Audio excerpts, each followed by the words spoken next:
Kanina pa minamadali ni Donato ang kapatid na si Bokyo.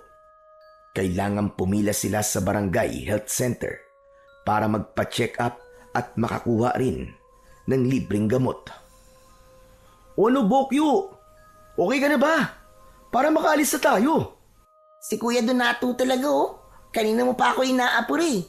Alam mo namang pilay ang isang pa ako tapos minamadali mo ako. Kasi naman kanina pa kita sinabihan pero hindi ka kumilos kagad. May pinakikinggan kasi ako sa radyo, Kuya. Yun na nga Alam mo may lakad tayo tapos inuna mo pa yung pakikinig mo ng radyo. Ikaw talaga, oo. Naninermon ka pa talaga Heto na nga po minamadali ko na nga po ang pagbibihis para makaalis na tayo. Sige na, bilisan mo na dyan. At ilalabas ko na yung pedicab natin.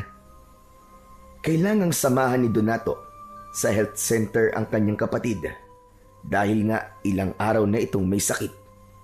Nag-aalala siya, lalo na't napapabalita na marami sa lugar nila ang merong trangkaso, sipon at ubo.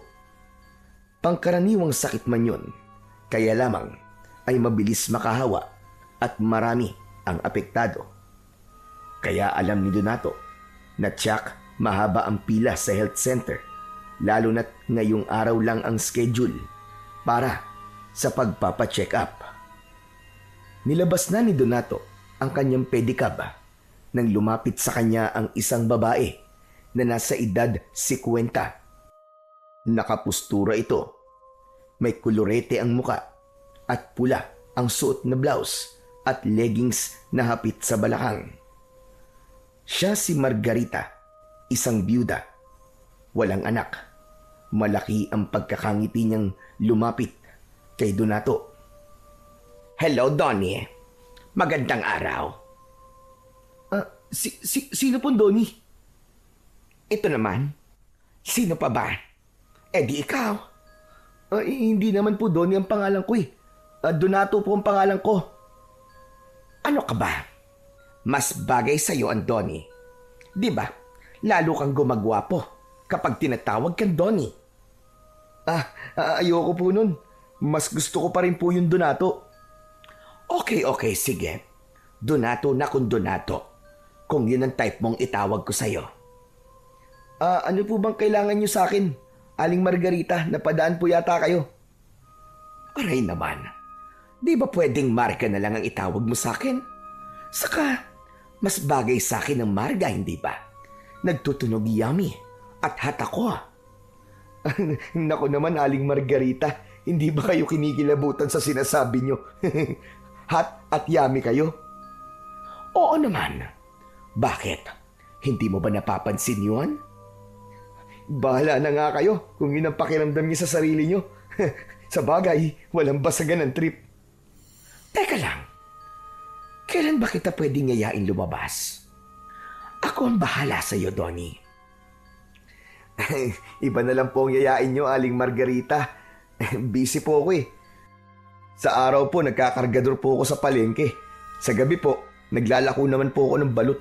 Kaya wala po akong time para gumala. Ikaw talaga. Para kang pamilyadong tao. Kailangan ko po talaga magsumikap para sa amin ng kapatid kong si Bokyo. Ganun po talaga, wala akong magagawa. Habang nakikipag-usap si Donato kay Aling Marga, ay narinig niya ang pagtawag ng nakababatang kapatid na si Bokyo. Nako, Aling Marga, may pupuntahan nga po pala kami ni Bokyo. Asan kayo pupunta? Sasamahan ko kayo. Hindi na po. Baka kung anong isipin po na makakakita sa akin Baka sabihin nila, sugar mommy ko po kayo. Okay lang sa akin yun. Sige po. Saka na lang po ulit tayo mag-usap, Aling Margarita. Kailangan na po talaga naming umalis ng kapatid ko.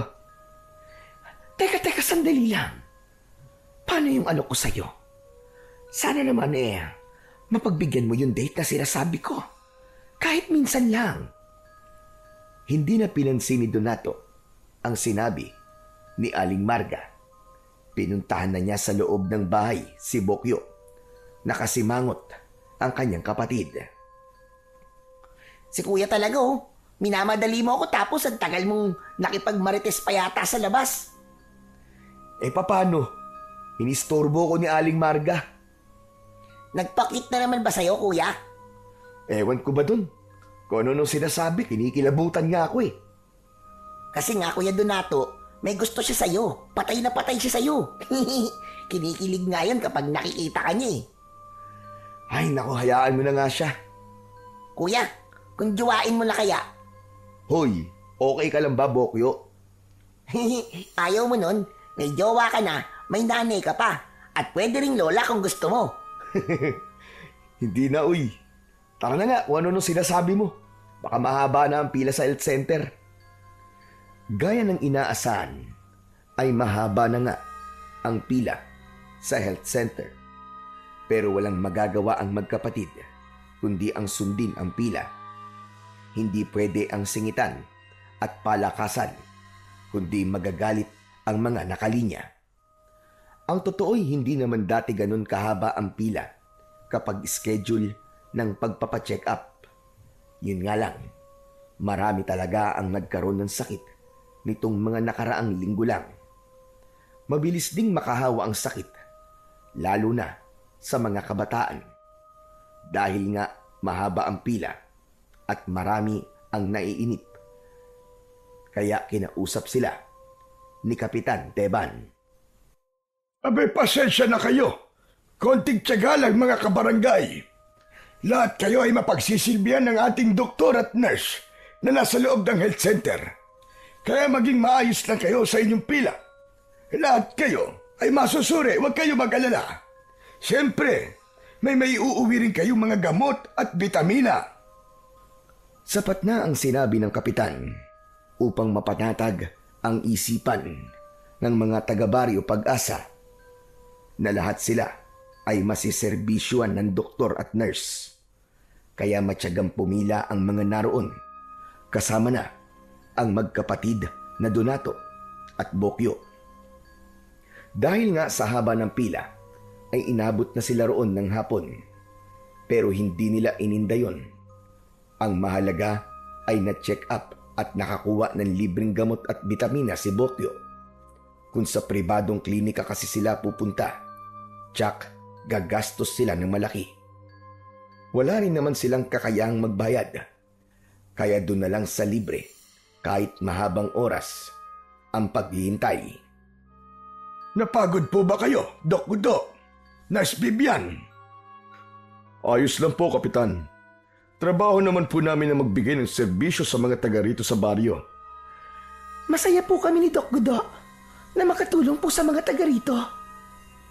Maraming salamat sa inyo. Ay, oo nga pala. Nagpahanda ko ng konting mapagsasaluhan natin. Nako, maraming salamat po sa inyo, Kapitan. Sana po, hindi kayo magsawa sa pagtulong dito sa baryo namin. Lalo na ngayon, abay talagang napakaraming nagkakasakit. Nako, ewan ko ba? Oo nga po, Kapitan. Marami ang mahihinang resistensya. Bagsak ang immune system, kaya madaling dapuan ang sakit.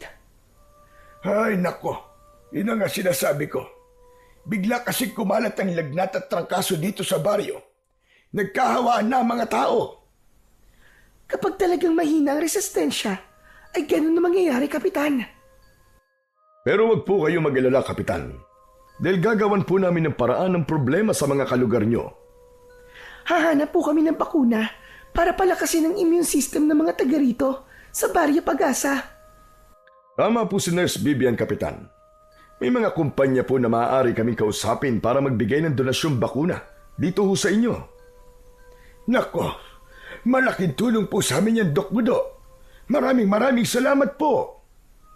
Isa yun sa tungkulin namin, ang tumulong at magbigay ng tamang serbisyo. Kaya makakaasa po ang baryo Pag-asa sa pangako namin, Kapitan. Ipapaalam ko na agad yan sa mga taga rito. Siguradong matutuwa silang lahat. Lalo na't kailangan talaga nila ang bakuna para hindi agad sila dinadapuan ng sakit. Nakauwi na sa bahay ang magkapatid na Donato at Bokyo. Wala man silang ginawa, kundi ang pumila at maghintay. Nakaramdam pa rin sila ng pagod. Ay, Diyos ko! Halos maghapon din tayo sa health center, no? Oo nga kuya eh. Sumakit nga ang puwet ko sa kakaupo. Ayos lang yun, Bokyo. Ang importante ay na-check up ka at nabigyan ka ng gamot at bitamina. Kaya wag mong kalilimutang inumin yung gamot at vitamins na binigay ng doktor, ha? Oo naman kuya. Nakakatuwa si na Doc Godo at Nurse Vivian. Ang babait nila. Oo nga eh. Parang di sila napapagod. Kahit maghapon silang nag-asikaso sa mga pasyente. Tama ka kuya. Siguro sagana sila sa vitamins, no? Kasi nga, marami silang ipinamimigay. Baka lagi silang umiinom nun. Siya nga pala, Bokyo. Aalis na muna ako, ha? Teka, saan ka pupunta kuya? Huwag mong sabihin magkikita kayo ni Aling Marga. May date ba kayo? Huy, hindi ah. Ba't naman ako makikipag-date sa matandang yun? Baka gusto mo kasing makipag-date sa kanya eh. Hoy, tumigil ka, Bokyo, ah. Hindi ko pangarap magkaroon ng lolang jowa. Sige na, aalis na ako. Hahango pa ako ng balot para may maila ko mamayang gabi. Ganun ba? O sige kuya, mag-iingat ka kuya ko ha. Oh, ikaw nang bahala dito sa bahay ah. Magluto ka na rin para mamaya pag uwi ko, may pagkain tayo. Bibili na lang din ako ng ulam. O sige na, aalis na ako. Lumabas na si Donato para magtungo naman sa pag-aasikaso ng maliit niyang negosyo. Naiwang nag-iisa si Bokyo sa kanilang bahay. Kumain muna ito ng tirang pagkain at uminom ng gamot na ibinigay sa kanya sa health center. Nakaramdam siya ng antok. Nahiga sa kama hanggang sa makatulog. Mahilig magbasa ng iba't ibang katatakutan at pantasya sa mga lumang comics at libro si Bokyo. Yun kasi ang madalas niyang libangan bukod sa pakikinig sa radyo. Dahil nga hindi niya kayang makipagsabayan sa mga bata upang makipaglaro sanhi ng kanyang kapansanan. May diferensya kasi ang kanyang isang paa. Naging biktima yon ng polio dahil napabayaan siya ng kanyang ina noong maliit pa. Hindi ito nabigyan ng bakuna. Nang makatulog si Bokyo, ay naglakbay ang kanyang imahinasyon. Sa kanyang panaginip ay nakita niya ang kanyang sarili sa isang liblib na lugar sa Baryo Pag-asa. Subalit wala siyang makitang mga puno o anumang halaman roon. Kakaiba ang lugar na kanyang kinaroroonan. Biglang nawala ang liwanag sa kinaroroonan niyang lugar. Subalit hindi naman ganun kadilim. Nakarinig siya ng mga ingay. Ganun na lamang ang kanyang gulat at takot nang mula sa kung saan ay may mga kakatwang nilalang na papalapit at pumapalibot sa kanya. Base sa kanyang mga nabasang aklat, ay mga iba't ibang uri ng aswang ang nakapaligid sa kanya. Papalapit ng papalapit ang mga ito at handa na siyang atakihin. Tumayo ang mga balahibo ni Bokyo. Nakita niya ang nakakatakot na anyo ng mga aswang na nasa kanyang harapan. Ang tanging magagawa niya ay ang tumakbo. Kaya lamang, paano naman niya gagawin yon kung wala siyang kakayahan? Gumagamit lang siya ng saklay para makalakad, kaya paano siya makakatakbo? Subalit, kitang-kita niya na papalapit na sa kanya ang mga aswang. Paulit-ulit siyang sumigaw upang humingi ng saklolo.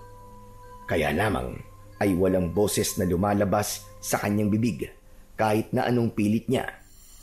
Takot na takot si Bokyo. Kaya ang tanging ginawa niya ay ginamit niya ang kanyang saklay para labanan ang mga aswang na nasa kanyang harapan. Kaya lamang, hindi sapat ang saklay na ginagamit niyang sandata upang labanan ang pag-atake ng mga halimaw. Hanggang sa wala nang nagawa si Bokyo, ganap na siyang napaligiran ng mga ito at natitiyak niyang yun na ang kanyang katapusan.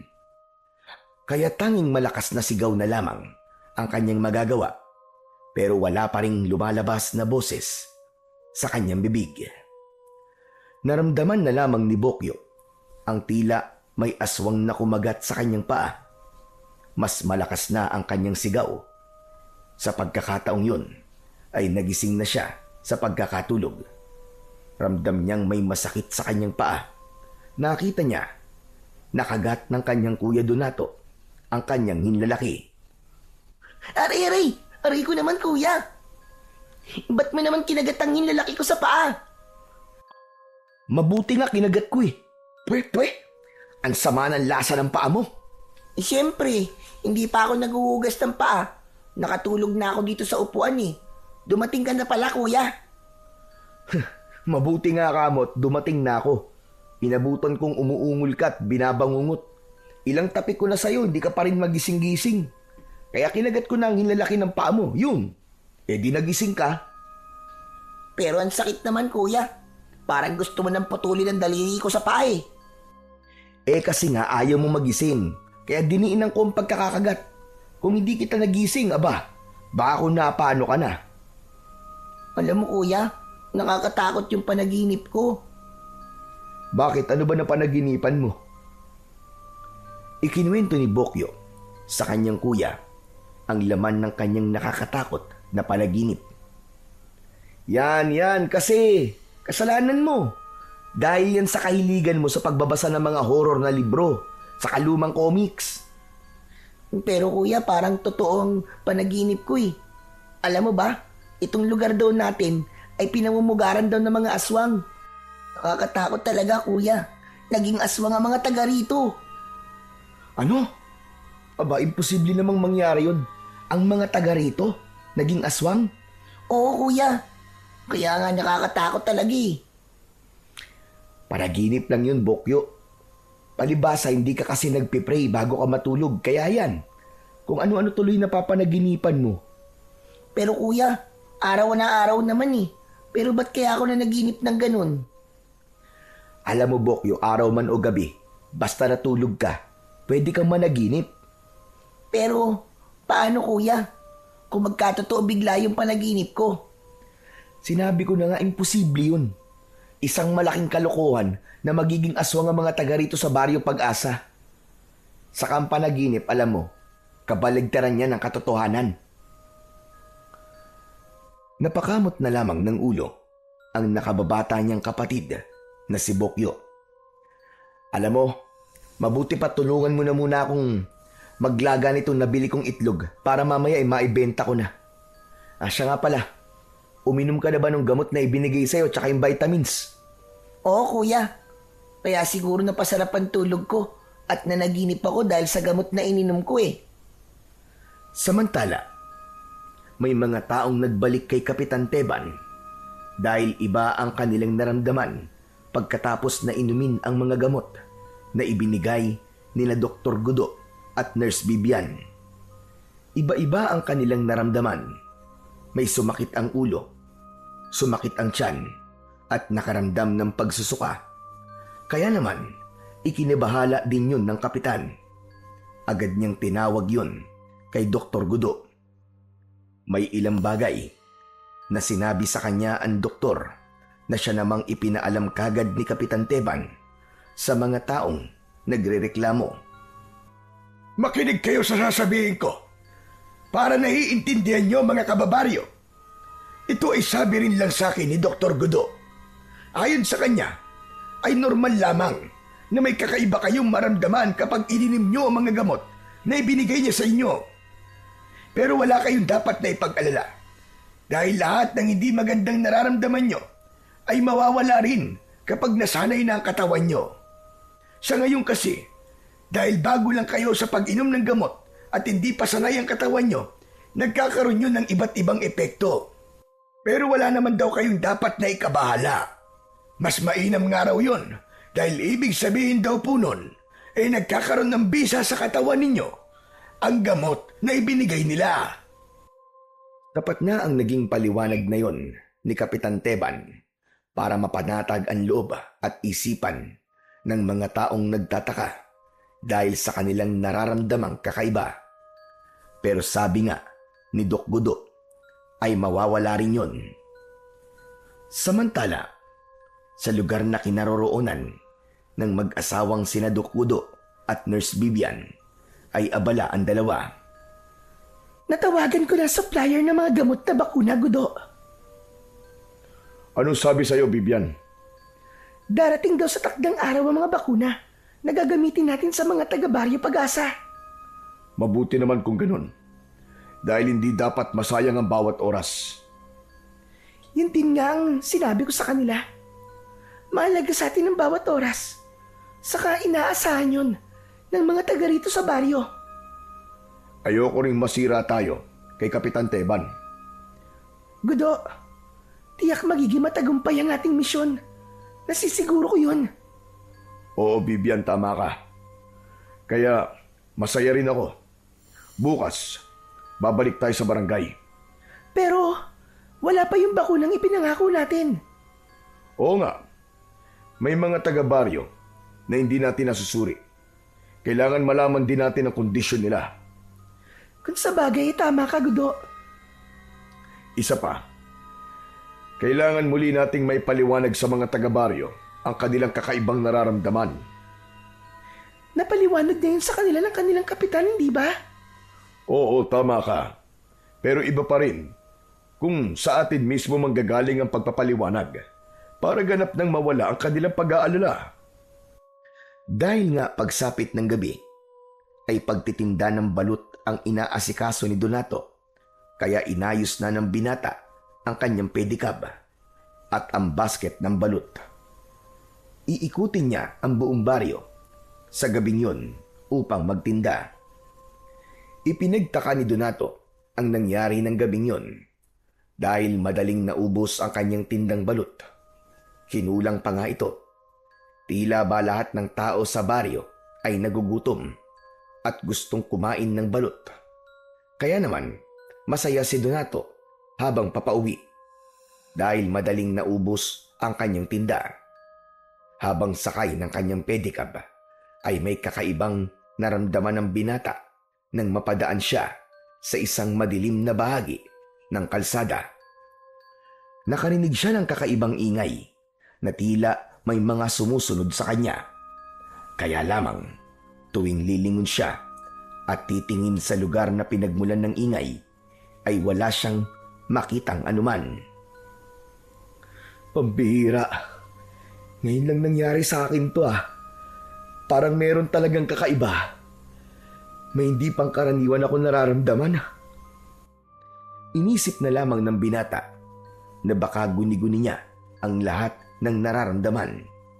Saka hindi naman siya matatakutin. Kaya baliwala lang yun sa kanya. Nang makauwi na sa kanilang bahay si Donato, ay dinatnan niya ang kanyang kapatid na si Bokyo na walang tigil sa pagkamot ng kanyang katawan.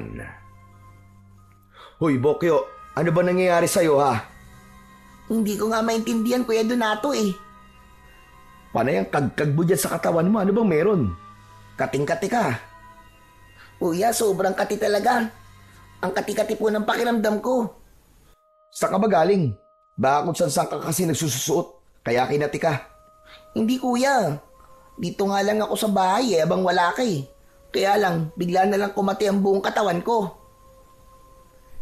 Hindi kaya tutubuan ka ng galis? Ba't naman ako tutubuan ng galis? Saka, saan manggagaling yun? Wala naman akong nakakausap na merong galis para mahawa ako. Pero wala kang tigil sa kakakamot mo Oo nga, Kuya Sobrang kati talaga. Ang mabuti pa, magugas ka ng katawan mo. Maligo ka para matanggal yung alikabok. Ginawa ko na yung kanina, Kuya pero ganun pa rin lalo pa nga nangati. Siguro dapat na tayong bumalik bukas sa center. Baka kung ano ng sakit yan. Mukhang gusto mo nang saluin lahat ng sakit, Bokyo Hindi naman, baka allergy lang to, Kuya. Wala naman tayong bagong kinakain Gaya pa rin ng dati. Paano magkakaroon ka ng allergy? Kinabukasan ay maagang nagtungo ang magkapatid sa health center. Marami sa naroon ang may katulad ng nararamdaman ni Bokyo. Kasama na roon si Aling Margarita na nakapila na rin pala. Abay, sabi ko na nga ba, Kayo ni Bokyo ang natatanaw ko kanina. Oh, bakit nandito rin po kayo, Aling Marga? Baka sinusundan ka niya, Kuya Donato. Excuse me. Hindi ko sinusundan na kuya mo, no? Pero, pwede na rin. Kung hindi niyo ako sinusundan, ba't nandito rin ho kayo sa health center? Dahil sa allergy. Inubuan din kayo ng kate-kate, Aling Marga? Oo, Donato. Buti sana kung ikaw magkakamot. Okay lang sa akin. Heto na naman tayo, Aling Marge. Teka, ikaw rin ba, Donato? Kinakati ka rin? Pwedeng magkamutan tayong dalawa kung gusto mo. Ay, hindi po akong kinakati, kundi po tong kapatid ko si Bokyo. Kung gusto nyo kayo po magkamutan, Bokyo, gusto mo ba? Wag na, Kuya. Baka hindi allergy ang sakit ni Aling Marga. Baka kurikong na yan o kaya galis aso. Hoy, wala ako nun ha. Allergy lang talaga ito. Baka may nakain ako kahapon na bawal sa akin. Teka lang. Ikaw ba nagpa-check up din tapos humingi ka ng gamot dito sa center? Oo. Kaya lang, wala na kayo na magpunta ako rito. Naku, baka dahil sa gamot na ibinigay kaya pati po kayo ay kinakati, Aling Marga. Mamaya natin malalaman yan kung totoo nga. Samantala, hindi na ipinagtaka pa ni na Doc Gudo at Nurse Vivian ang mga kakaibang nangyayari sa mga bumalik na pasyente. Tila inaasahan na nila ang mga katikating nararamdaman. Buti na lang, agad ding na ipa-deliver ang mga bakunang gamot na gagamitin nila. Kung ganun, Doktor, babakunahan niyo na po mga pasyenteng bumalik? Oo, Kapitan, para maalis na yung pangangati nila. Diyos ko, buti na lang, dumating kagad yung bakuna. Oo nga, Kapitan. Saka, ipinaapura talaga namin para mabigyan na ng bakuna ang mga taga rito sa inyo. Lalo na yung mga kabataan na madaling dapuan ng sakit. Tama po si Doc Gudo, Kapitan. Kaya maya-maya lang po ay sisimulan na ang pagbibigay ng bakuna sa kanila. Aayusin ko lang po mga kailangan gamit. Sige po, Nurse Vivian. Lalabas muna ako para sabihan ng mga kababaryo ko na nakapila na maghintay-hintay sila at malulunasan na rin ang kanilang sakit, lalo na yung pangangati ng kanilang mga balat. Sige po. Hindi kasi basta allergy lang ang dahilan ng pangangati. Lalong walang anumang gamot na maaaring ipahid sa balat nila, kundi tanging tumbakuna lamang ang makakatulong sa kanila. Hinarap ni Kapitan Teban ang mga tao upang ipaalam na mabibigyan na ng solusyon ang pangangati ng kanilang mga balat. Dapat mabigyan sila ng bakuna, kaya pinapila ni Kapitan ng maayos ang mga pasyenteng nasa harap ng health center. Sumunod naman ang mga ito dahil pare-pareho silang nag-aalala at nahihirapan sa nararamdamang pangangati ng kanilang mga balat. Ay nako, sana naman ay mawala na rin ang pangangati ko. Ako nga rin po, Aling Margie, kasi hindi ko na rin kasi matiis ang kati nito. Teka, ikaw nga pala, Donato. Bakit hindi ka kinakati? Hindi naman ako uminom ng gamot eh. Saka wala akong sakit. Malakas ang resistensya ko. Malusog ako. Sana all. Sana ako rin healthy. May sikreto kasi ako, kaya hindi ako sakitin. Aba, ano ba sikreto mo? Baka naman pwede mong i-share para kagaya mo kaming maging healthy rin. Kailangan mo lang kumain ng 1 o 2 balot araw-araw. Ano? OMG! Teka, Aling Marga, anong OMG? Hindi naman kasi ako kumakain ng balot. Hindi ko kaya. Hindi ko malunok. Kaya naman pala eh. Kasi Donato, iba ang balot na gusto ko. Yun lang sa'yo. Yan tayo eh. Kung saan-saan na naman mapupunta ang usapan natin ito, Aling Marge. Basta, hindi ko talaga kaya kumain ng balot. Hindi kaya ng sikmura ko. Parang bumabaliktad ang sikmura ko pag kumain ako noon. Eh di, pasensya na lang. Talagang magiging sakitin ka, Aling Marga. Kuya, Ako, bigyan mo na rin ako ng balot araw-araw ah. Promise, kakain na ako. Sigurado ka ba? Baka mamaya niyan kapag may nakita kang sisiw sa balot, mandiri ka. Basta yung maliit na sisiw lang para makaya kong kainin. Habang nag-uusap ang tatlo, ay narinig nila na magsisimula na ang pagbibigay ng bakuna. Kaya umayos na sila sa pila. Hindi naman naging matagal ang kanilang paghihintay dahil mabilis na natapos yun. Kaya agad ring nakauwi sina Donato at Bokyo. Labis naman ang pasasalamat ni Kapitan Teban kina Dr. Gudo at Nurse Bibian sa serbisyong ibinigay ng mga ito. Ginagawa lang po namin ang aming trabaho bilang alagad ng kalusugan, Kapitan. Ang hangad lang namin ay maging malusog ang mga taga rito sa Baryo Pag-asa. Ibig ba sabihin yan? Hindi na kayo babalik dito sa baryo namin? Hindi naman, Kapitan. Ang totoo nga mananatili pa kami rito. May tinutuluyan kami na malapit lang dito sa inyo.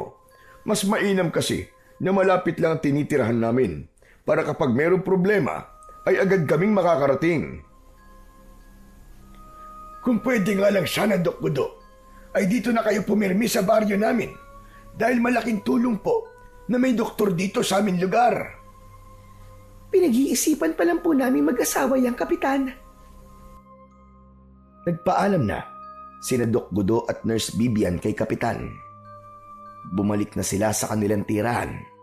Napagod sila sa maghapong pagbibigay ng serbisyo sa mga pasyente sa Baryo Pag-asa. Subalit nasa mukha nila ang kasiyahan. Hindi dahil sa serbisyong nagawa nila para sa mga naninirahan doon, kundi para sa kanila ay isang tagumpay yun sa kanilang misyon dahil bahagi yun ng kanilang plano.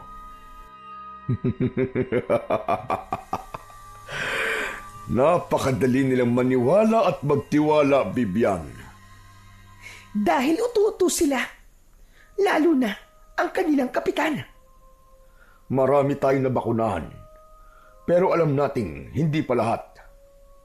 Oo, pero karamihan sa kanila ay nabigyan na natin ng bakuna, lalo na ang mga kabataan. Kaya sa mga susunod na araw, maghintay na lang sila. Maghintay ng mga pagbabagong mangyayari sa Baryo Pag-asa. Gusto ko na magpahinga, Gudo.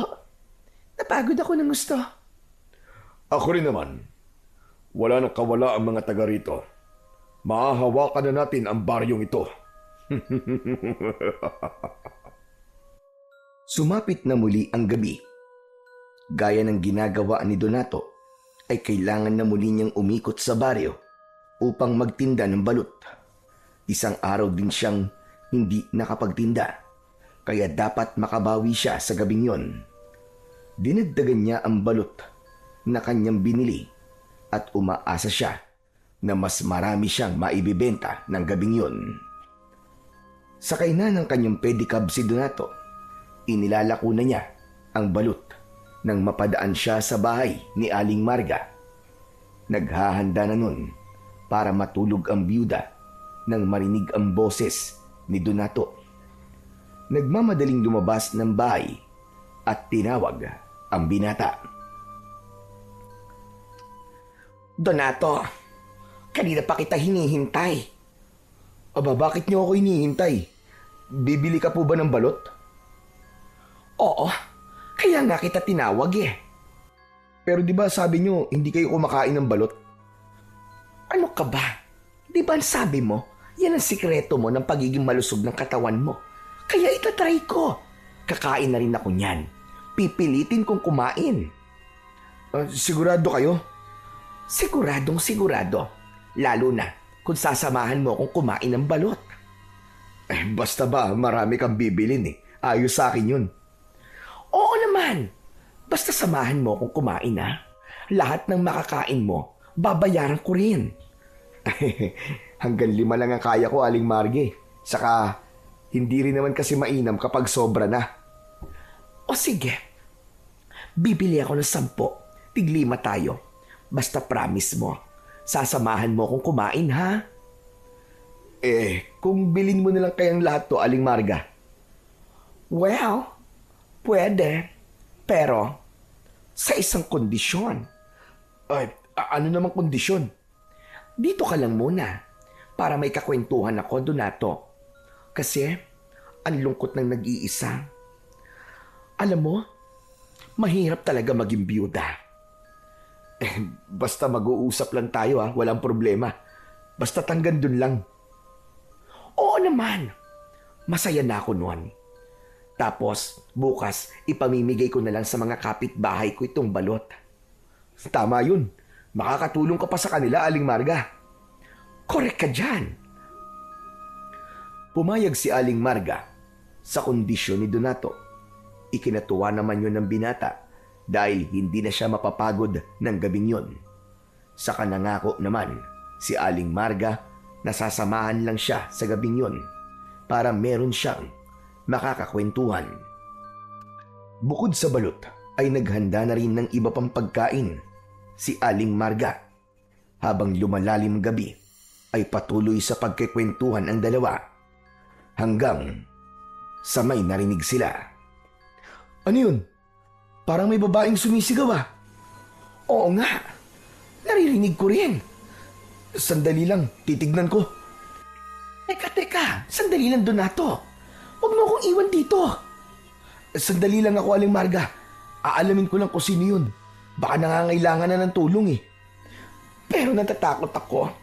Ayoko maiwan dito. Nag-iisa lang ako. Ay, halika na nga. Sumama ka na. Lumabas ng bahay sina Aling Marga at Donato. Inalam nila kung saan galing ang sigaw na yon. Maya-maya pa ay may nakita sila na lalaking tumatakbo. Takot na takot ito. Tinanong ni Donato ang lalaking nakita. Halos hindi ito makapagsalita nang dahil sa labis na takot. Pero ang tanging nabanggit nito na pautal-utal ay salitang halimaw. Aling Marga, naintindihan niyo ba yung sinabi niya? Oo, parang sabi niya, nakakita raw siya ng halimaw. Yun din ang dinig ko, eh. Diyos ko po, baka nga totoo yun ah. Mukhang may gumagala na ring halimaw dito sa baryo natin. Baka naman namalikmata lang siya. Tara na, bumalik na tayo sa bahay, Donato. Huwag na tayong tumuloy. Huwag mo nang hanapin yung babaeng sumisigaw. Baka nabiktima na siya ng halimaw. Gusto kong makita, Aling Marga. Ano ka ba? Gusto mo ba mapahamak ka? Hindi nga natin alam kung anong klaseng halimaw yung sinasabi ng lalaking yon. Baka kailangan ng tulong ng babae at mailigtas ko pa. Huwag ka nga magpakabayani. Ano ka ba? Saka paano kung may masamang mangyari sa'yo? Kawawa ang kapatid mo. Ano na lang ang mangyayari kay Bokyo? Kung mapahamak ka, sige nga. Saglit na natigilan si Donato sa sinabi ni Aling Marga. Tama nga naman ito. Paano na ang nakababata niyang kapatid kapag nawala na siya? Siya na lamang ang inaasahan nito kapag napahamak pa siya. Anong buhay ang naghihintay kay Bokyo? Oh, ano? Ba't tumahimik ka, Donato? Sige. Bumalik na lang po tayo sa inyo. Mahirap yung basta ka na lamang haharap sa kung anong halimaw, Donato. Wala ka palang kahit na anong sandata na pwedeng gamitin. Donato, nakikita ko naman na matapang ka, pero hindi sapat ang katapangan lang. Kailangan mo pa rin ang tamang diskarte at dapat pinag-iisipan ng bawat gagawin mo. Maling magpadalos-dalos ka. Nakinig siya sa sinabi ni Aling Margarita. Alam niyang tama ito. Hindi nadadaan sa tapang ang lahat ng bagay dahil minsan ang labis na katapangan ay naguhulog sa kapahamakan.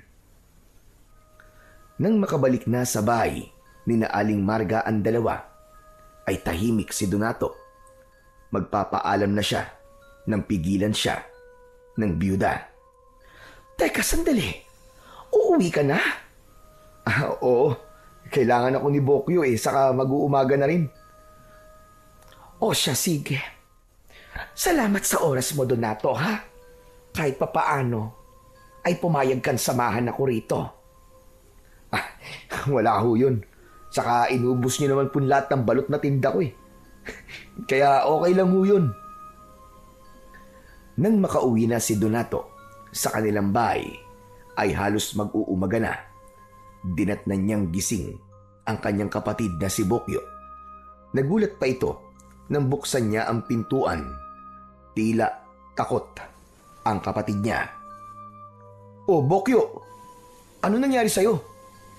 Kuya Donato, isang ka ba galing? "Ano bang tanong yan eh? Di ba nagtinda ako ng balot?" Pero bakit ngayon ka lang? Kanina pa kita hinihintay eh. "Bakit kailangan mo pa akong hintayin? Alam mo naman na hindi ako sigurado kung anong oras na makakauwi, no? Dapat natulog ka na lang." Yun naman talaga ang ginawa ko, kuya. Natulog ako. Kaya lang nagising ako dahil sa ingay. "Ingay? Ingay ng ano ba?" May mga humahampas sa bahay natin, kuya. Parang may gustong pumasok. Buti nga, nakasara mga bintana at pinto eh. "Ano ba yung humahampas na narinig mo?" Hindi ko nga alam, kuya eh. Kasi hindi ko tinignan dahil natatakot ako. Para kasing aswang eh. "Ano? Aswang? Anong aswang?" Basta, mukhang aswang yun. Kasi nakakakilabot ang ingay at ungol niya. Pambira. Wala namang aswang dito sa baryo natin ah. Biglang natigilan si Donato nang maalala niya yung sinabi ng lalaking tumatakbo na nakita nila ni Aling Marga. Oh, kuya, ba't natahimik ka? Ano bang iniisip mo? Wala. May naalala lamang ako. Sadyang hindi ipinaalam ni Donato sa kanyang nakababatang kapatid ang tungkol sa halimaw. Pero naisip niyang marahil ay may kaugnayan ang nangyari kanina nang naroon siya sa bahay ni Aling Marga at ang naging karanasan ng kapatid niyang si Bokyo sa bahay nila. Kinabukasan nga ay isang hindi pangkaraniwang balita ang agad na kumalat sa baryo Pag-asa na ikinabahala ng kapitan. Muli ay may mga residente na pumunta sa tanggapan niya. Lahat sila ay may iisang sumbong at reklamo. Teka! Isa-isa lang! Hindi ko kayo maiintindihan kung sabay-sabay kayong magsasalita! Pinakinggan ni Kapitan Teban ang gustong sabihin ng mga taong dumulog sa kanya. Wala na yung kaugnayan sa pangangati ng kanilang katawan o sa kung anumang sakit na nararamdaman ng mga ito, kundi iba na ang sinasabi nila. May mga kung anong nilalang ang nagpaparamdam sa inyo, ganun ba? Tumang-ayon ang mga taong kausap ni Kapitan Teban. Ipinagtaka naman yun ni Kapitan dahil wala naman siyang anumang naramdaman nung nakalipas na gabi. Maayos nga siyang nakatulog at mahimbing pa. Sandali! Anong klaseng mga nilalang ba yung sinasabi nyo na nagparamdam sa mga bahay nyo? Aswang po, Kapitan. May aswang po na nagpakita sa amin. Oo nga naman, Kapitan. Gusto na sirain ang bahay namin. Maigi na lamang may stock akong bawang. At yun ang ginamit ko para hindi kami mapasok ng aswang. Maswerte pa rin kami dahil walang nabiktima. Kaya lang, tsak na hindi titigil ang mga yon. Babalik sila para magasik ng lagim. Kapitan, kailangan namin ang tulong mo. Huwag nating hintayin pa na may mapahamak bago tayo kumilos. Sumang-ayon ang mga taong kausap ni Kapitan sa sinabi ng isa nilang kasama. Lahat sila ay natatakot at nag-aalala sa maaaring gawin ng aswang na gumagala sa baryo Pag-asa. Huwag kayo mag-alala. Gagawan natin ang paraan yan. Hindi rin ako papayag na may sino mang mapahamak dito sa ating lugar. Pinanghawakan ng mga taong sumugod sa barangay ang sinabi ni Kapitan Teban. Umaasa sila na may gagawing aksyon ng kapitan upang walang sino mang mapahamak at maging biktima ng mga aswang na nagpapakita sa baryo Pag-asa. Samantala, paano nga ba nagkaroon ng mga aswang sa Baryo Pag-asa? Dati naman ay maayos at payapang namumuhay ang mga naninirahan dito. Dahil yon sa naging plano ng mag-asawang sina Doc Gudo at Nurse Bibian. Pakana nila ang kaguluhang nangyayari ngayon sa baryo. Tama ang naging desisyon natin, Bibian. Madali nating mapapaniwala ang mga taga rito sa Baryo Pag-asa. Sabi ko naman sa iyo, Gudo, kung may lugar dapat tayo na gamitin sa ating plano, yun ay sa malayong probinsya. Katulad dito sa baryong ito. Wala silang kaalam-alam na tayo rin ang nagdala ng sakit na lumaganap dito. Dahil yun sa pagsaboy natin sa hangin ng pulbos na nagdala ng sakit sa mga taong may mahihinang resistensya. At isa pa, madaling utuin ng kanilang kapitan. Napaniwala natin na mabuti ang sadya natin at ang hangarin natin ay ang makatulong. Pero ang totoo, gagamitin lang natin siya para sa pagpapalaganap at pagpaparami ng nauubos nating lahi. Ginamit natin ang pagkakaroon nila ng sakit para maiturok ang bakuna sa kanila. Bakuna na magpapabago sa kanilang pagkatao. Bawat naturukan ng bakuna ay magiging aswang sa mga darating na araw. Kanina lang, tumawag sa akin si Kapitan Teban. O bakit? May problema ba? Nabanggit niya sa akin na may mga residente lang natatakot. Bakit daw? Dahil sa pagkakaroon ng aswang na gumagala sa Baryo Pag-asa. Sigurado ka ba na yun ang sinabi ni Kapitan? Oo. Kaya nga nagtataka ako, Gudo. Isang araw pa lang nakakalipas mula na nagbigay tayo ng bakuna, hindi ba? Pero may mga aswang na kagad na nanggugulo sa baryo. Ibig sabihin nun, ganun kabilis ang naging bisa ng bakunang ginamit natin. Sa maikling panahon, ay agad na nagkaroon ng epekto sa katawan nila ang bakuna para maging aswang sila. Yan din ang ipinagtataka ko, Bibian. Hindi kaya may iba pang uri ng aswang na nauna sa atin dito at sila man nagnanais na sakupin ng baryong ito? Posible yun, Gudo. Hindi. Hindi yun maaari, Bibian. Hindi ako papayag na mauna pa sila para makuha ang baryong ito. Malaki na ang ating naging puhunan dito. Hindi maaaring sila ang mamayani sa lugar na ito. Para lang sa mga kauri natin na aswang ang lugar na ito. Dito natin ipagpapatuloy ang ating lipi. Dito tayo bubuo ng hukbo na sasakop sa iba pang lugar. Ang mga taga rito ang ating magiging mga kapanalig. Uyong ang palad ni Doc Gudo. May tigas ang kanyang mga binitiwang salita. Handa niyang ipaglaban ang kanyang nasimulan upang magkaroon yun ng katuparan. Hindi siya papayag na basta maunahan ng kahit na sino. Kauri man nila ito. Sa kabilang dako naman, bilang pinuno ng baryo at may nabitiwang pangako si Kapitan sa kanyang mga nasasakupan na kailangan niyang bumuo ng grupo ng mga magroronda upang tiyakin ang kaligtasan ng mga taga-baryo. Kaya lamang, bigo si Kapitan na makabuo ng grupo. Tanging mga tanod lamang sa barangay ang nais na magbigay ng proteksyon. Ang mga naninirahan ay ayaw sumama. Hindi maaaring tayo lang ang kikilos. Kulang ang lakas natin kung may mga aswang na manggulo dito sa ating baryo. Kaya lang, wala tayong magagawa. Mahirap silang pilitin. Hindi ko alam kung ano ba nangyayari sa mga kalalakihan dito. Parang naduwag sila. Inurungan yata ng kanilang mga lawet.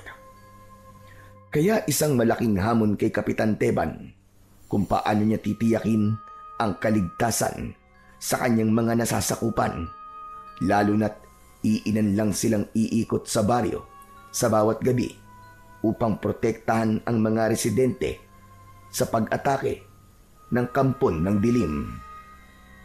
Nakarating kay Donato ang panawagan na yon ni Kapitan Teban, kaya nagpresenta siya para magboluntaryo. Talaga bang kakayanin mo, Donato? Oo naman po, Kapitan. Pero sa gabi ay naglalako ka ng balot, hindi ba? Kaya nga po ako nagboluntaryo, Kapitan dahil para na rin po ako nagro-ronda tuwing gabi. Dahil sa paikot-ikot po ako dito sa baryo natin para magtinda po ng balut. Kung sa bagay, tama ka. 2-in-1 na ang gagawin mo ngayon. Ganun na nga po, Kapitan. Makakapagtinda po ako ng balut, makakatulong pa po ako sa pagro-ronda. Maraming salamat sa iyo, Donato. Wala po yung Kapitan. Ang nais ko lang naman po makatulong kahit papano. Ipinaalam ni Donato sa kanyang kapatid ang tungkol sa kanyang plano. Kuya, ba't ka pumayag na magronda? Bokyo, hindi ako inalok, kundi ako mismo lumapit kay Kapitan. Pero kuya, delikado yun Bokyo, halos ganun din naman ang gagawin ko Dahil di ba tuwing gabi naglalako din ako ng balut? Kahit na ba kuya Kung maglalako ka lang, pwede kang umuwi kagad ng maaga kapag naubos na ang tinda mo. Pero kapag magro-ronda ka, syempre, di ka kagad makakauwi ng maaga. Okay na yon. Para makatulong din ako. Di ba yun ang laging sinasabi ng lolo natin nung nabubuhay pa siya? Hindi tayo dapat magkait ng tulong sa kapwa natin. Kung kaya nating makatulong, gawin natin, di ba? Sige na nga. Oo na. Saka wala ka naman dapat ikatakot, Bokyo Wala namang maaaring makialam sa'yo. Sagot kita. Siyempre, hindi kita pababayaan, no? Samantala, dahil nga nagtaka ang mag-asawang Doc Gudo at Nurse Bibian sa napapabalitang aswang na gumagala sa baryo Pag-asa, kaya nang sumapit ang gabi, ay naghanda ang dalawa. Dapat nilang malaman ang katotohanan. Kaya nagtungo sila sa barangay at kinausap si Kapitan Teban. Gabing-gabi na pasugod kayo, Doc Gudo, Nurse Bibian. May kailangan ba kayo? Gusto namin makatulong, Kapitan. Aba, sobra-sobra na po ang naitulong niyo sa aming baryo. Dahil yun sa pagbibigay ng bakuna sa mga may sakit. Ibang tulong naman po nais naming ibigay sa inyo, Kapitan. Nais po namin sumama sa pagroronda. Talaga po, Doc? Opo, Kapitan. Wala rin naman kaming ginagawa ngayon ni Nurse Bibian sa bahay namin, kaya nais namin maging bahagi ng inyong pagroronda. Abay, kung ganon, hindi kami tatanggi, Doc. Dahil totoong kailangan namin ng mga magroronda. Kaya nga po nandito kami. O sige. Hintayin lang natin ang mga tanod na ating makakasama. Siguro kailangan magdalawang grupo tayo. Naipahanda ko na ang mga kawayang buho at ilang armas na magagamit natin. Huwag niyo kaming alalahanin. May dala kaming sariling armas na magagamit namin, Kapitan Teban. Mainam naman kung ganon.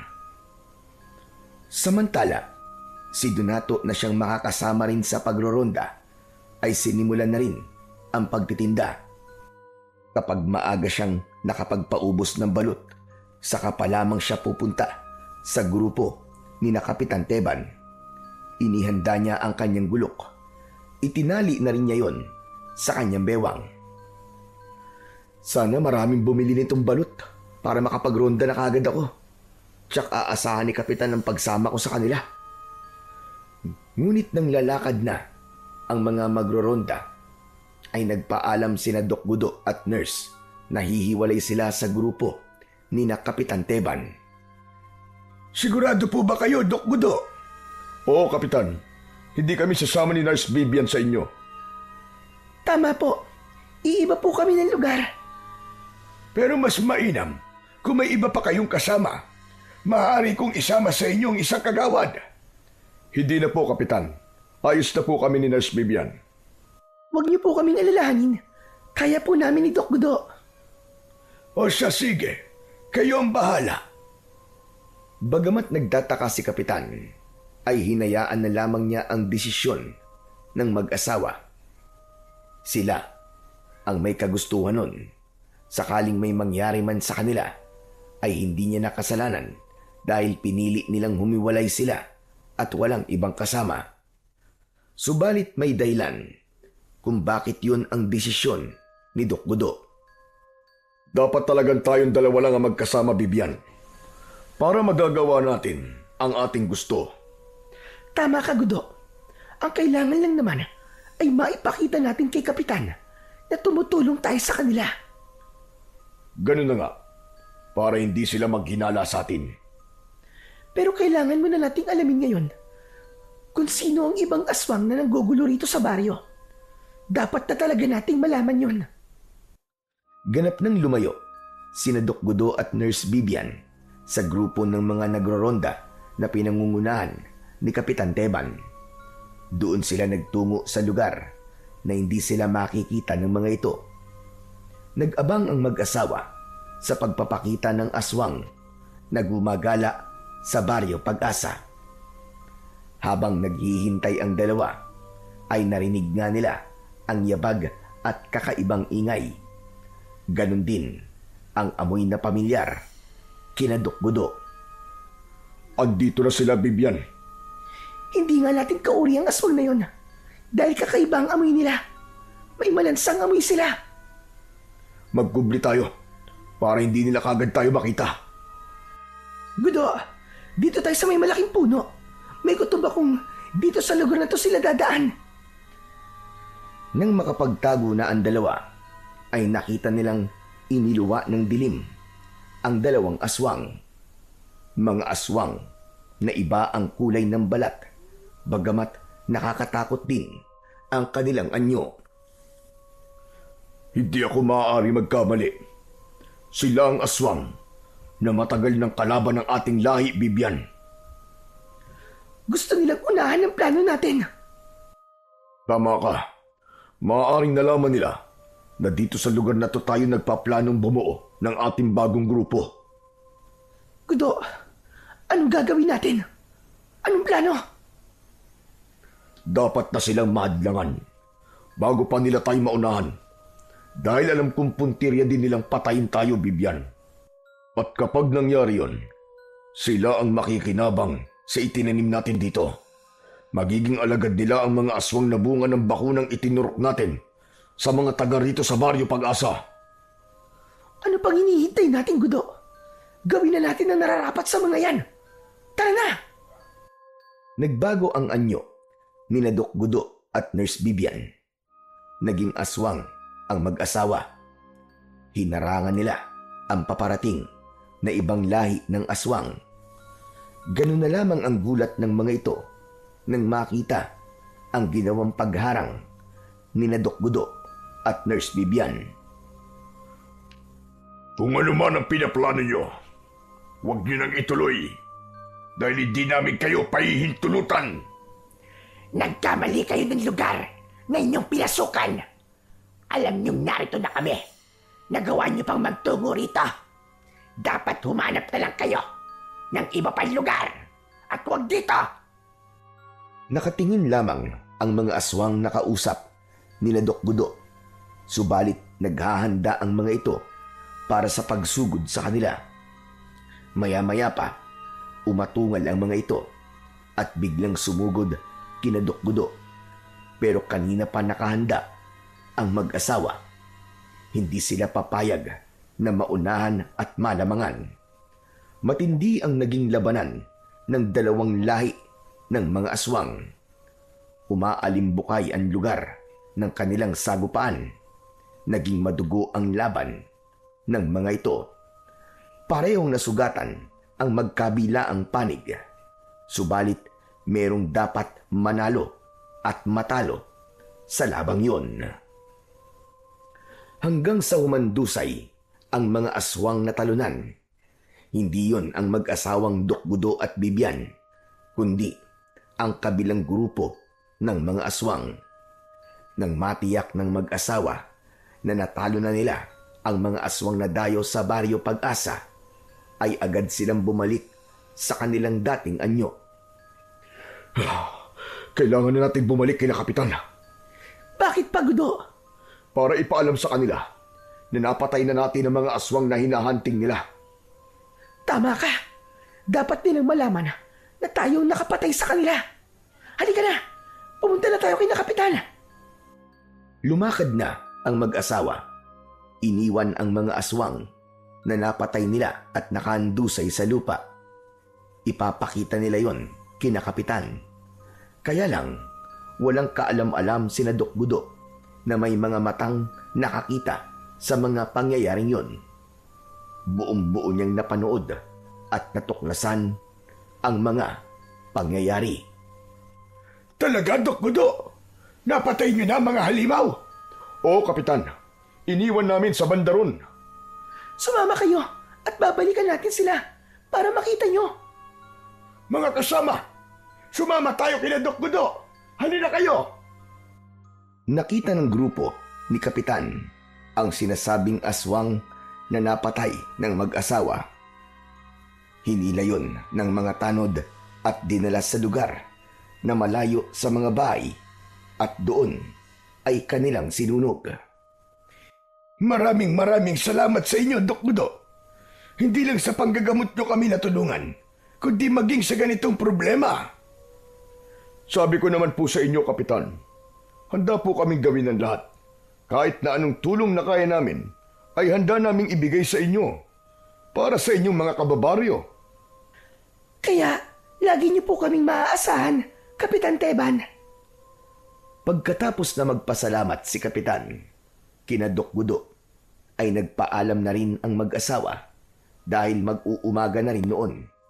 Kailangan na nilang bumalik sa kanilang tinitirhan. Nang makauwi na ang mga ito sa kanilang bahay, ay kasiyahan ang kanilang naramdaman. Wala na tayong problema ngayon, Bibian. Malayang-malaya na tayong magagawa ang ating gusto.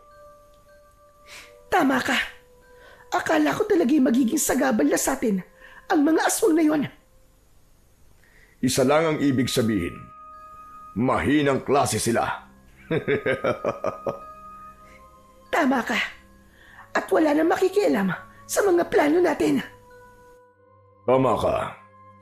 Sa mga susunod na araw, magsisimula na rin magkaroon ng bisa ang bakuna na ibinigay natin sa mga taga-Baryo Pag-asa. Matutupad na ang plano nating ganap ng palaganapin ang lahi natin sa baryo ito. Wala nang maaaring pumigil sa atin, kahit pa si Kapitan Teban. Samantala, nang umagang yon, ay nakauwi na sa kanilang bahay si Donato. Hindi na rin siya nakasama pa sa pagroronda ng lumipas na gabi. Tila tulala si Donato at malalim ang iniisip na nakaupo lang sa sala ng kanilang bahay hanggang sa lumapit sa kanya ang nakababata niyang kapatid na si Bokyo na kagigising lang. Kuya, magandang umaga. O ano? Ano nangyari sa pagroronda niyo, kuya? May nakita ba kayong aswang? Hindi ako nakasama kina Kapitan. Ano? Pero bakit? Di ba ang sabi mo isasama ka sa kanila sa pagroronda? Natagalan kasi ako bago ko napaubos ang tinda kong balot, kaya hindi ako nakasama sa kanila. Nag-uusap ang magkapatid nang narinig nila ang pagtawag ni Aling Marga. Uy, si Aling Marga. Ang aga-agang mangapit bahay. Bakit kaya? Ano kayang kailangan niya? Tuloy-tuloy na pumasok sa kanilang bahay ang babaeng biyuda. Oh, Aling Marga, ang aga niyo po yatang mangapit bahay. May kailangan kasi ako malaman. Kasi nga, balitang-balita yung ginawa ni na Kapitan kagabi. Yung pagroronda nila. At sabi, may napatay daw silang aswang. Ewan ko ba kung sina Kapitan nga ba ang nakapatay o sina Doc Gudo? Kasi sumama din sa pagroronda kagabi. Talaga po bang napatay na po yung aswang? Oo, Bokyo. Yun ang bali-balita dito. Teka nga, Donato. Para bang baliwala lang sa'yo yung ibinalita ko Bakit? Alam mo na ba yun? Ha? Kwan? Oo, alam ko na yan. Kasi nga, nagtinda ko ng balot kagabi, di ba? Sumama ka magronda sa kanila? Ay, hindi. Pero, nabalitaan ko lang. May nakapagsabi sa akin. Akala ko Ako ang unang nakaalam ng balita kaya nagpunta ako rito sa inyo. Nauna ka na pala. Pero okay lang yun. At least, mapapanatag na yung mga taga rito sa baryo natin. Dahil wala nang gumagalang aswang, hindi ba? Grabe, ang husay pala ni na Doc Gudo. Mahusay na sila manggagamot tapos tirador din pala sila ng mga aswang. Teka nga, pwede ba makainom ng tubig? Nauuhaw kasi ako. Ewan ko nga ba, napapadalas ang uhaw na nararamdaman ko ngayon. Sandali lang ho, ikukuha po kita ng tubig. Pagkaraang ibalita ni Aling Marga ang tungkol sa napatay na aswang, ay umalis na rin ito. Pero nanatiling walang kibo at nag-iisip pa rin si Donato. Puyat siya dahil wala siyang tulog. Kaya lamang ay hindi talaga siya dalawin ng antok. Paulit-ulit kasi niyang naaalala ang kanyang mga nakita ng gabing yon. Siya ang anino sa dalim na nakakita sa pakikipaglaban ni Doc Gudo sa mga aswang. Kitang-kita din niya ang lihim ng mga ito, ang pagiging lahing aswang ng mga taong gumagawa ng kabutihan sa kanilang baryo. Kaya lamang ay dapat rin palang iwasan at katakutan. Nanloloko lang pala ang mga ito. Nalilito tuloy si Donato kung ano ba ang dapat niyang gawin. Paano kaya niya sasabihin kay Kapitan Teban ang kanyang natuklasan? Samantalang ang alam ni Kapitan ay sina Doc Gudo ang pumatay sa aswang. Paano niya ipapaliwanag na mga aswang din ang mag-asawa? Isa pa, dahil sa mga kabutihang ginawa nito at ipinakita sa mga taga-baryo Pag-asa, walang mag-iisip na may lahing aswang ang mag-asawa. Bigla ngayong naisip ni Donato ang ginawang pagbabakuna nila Doc Gudo. Kaya agad niyang pinuntahan ang kapatid na si Bokyo. Oh, bakit kuya? Anong kailangan mo? Bokyo, gusto ko sanang kumustahin ang pakiramdam mo eh. Ano ba, may kakaiba ka bang nararamdaman? May masakit ba sa'yo? May kung ano ka bang nararamdaman na hindi mo maipaliwanag? Ano? Kumusta pakiramdam mo? Wala naman kuya. Okay lang naman ako. Pero may oras lang na parang napapadalas ang pag-inom ko ng tubig. Para bang lagi akong uhaw na uhaw. Ano? Ibig mo sabihin na uuhaw ka lagi? Oo kuya. Parang ang gaspang nalalamunan ko. Tapos kapag umiinom ako, parang hindi naman nawawala yung uhaw ko. Si Aling Marga. Di ba kanina humingi rin siya ng tubig? Sabi niya, nauuhaw siya. Oo, Kuya Donato. Siguro yun ang epekto ng bakuna na itinurok sa amin ni na Doc Gudo. Kinakabahan ako, Bokyo. Ano kuya? Bakit ka kakabahan? Basta, saka hindi mawala sa akin ang pagdududa. Iba talaga ang kutob ko. Ibang-iba. Saan nga kuya? Ang gulo mo naman eh. Sa bakuna na itinurok nila sa inyo. Kuya, para yun sa pagpapalakas ng resistensya, di ba? At saka para mawala din yung pangangati ng aming katawan. Kaya kami tinurukan ng ganun. Pero, baka hindi lang para dun yun, Bokyo eh. Kundi, may iba pang dahilan. Si kuya talaga o kung ano-anong iniisip mo eh. Pati si na Doc Gudo, gusto mo pang pagdudahan. Pambihira ka talaga. Ang bait-bait ng mga tao eh. Hindi na nagsalita pa si Donato. Dahil alam niyang hindi yun pagdududa. Kundi tiyak niyang hindi mabuting nilalang ang mga ito. May masama itong pinaplano sa mga taga-baryo Pag-asa at ginamit nito ang kanyang kaalaman sa panggagamot. Pero kailangan bantayin din niya si Bokyo dahil nga may kakaiba siyang nararamdaman. Subalit hindi lamang si Bokyo ang posibleng apektado, kundi marami sila. Lahat ng nabakunan na taga-baryo Pag-asa. Dahil nga sa pagkakapatay ng aswang, ay ipinatigil na ni Kapitan Teban ang pagroronda tuwing gabi. Naging palagay na ang loob nila at ng buong baryo nang wala nang darating pang mga kampon ng kadiliman at maghahasik ng lagim sa baryo Pag-asa. Malapit na noon ang pagbibilog ng buwan, kaya nakatakda na ring mangyari ang bangungot na dala nila Dr. Gudo at Nurse Bibian. Samantala, tuloy lang ang nakagawi ang trabaho ni Donato pagdating ng gabi, ang pagbibenta ng balut. Hindi niya maaaring itigil ang kanyang ginagawa dahil sa paglalakulang ng balut nang gagaling ang ikinabubuhay nilang magkapatid. Kaya ang kailangan lamang niyang gawin ay maging maingat at mapagmasid. Iniwan niyang natutulog ang kapatid niya na si Bokyo. Kanina, bago niya inihahanda ang kanyang iaalok na balut, ay sinabi ng kapatid na masama ang pakiramdam nito. Masakit daw ang katawan. Kaya naman, pinagpahinga na lang muna ito ni Donato. Minsan pa, inikot muli ng binata ang buong baryo para magbenta ng balut.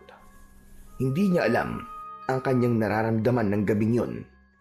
Tila ba merong kakaiba, bagay na hindi lang niya pinansin.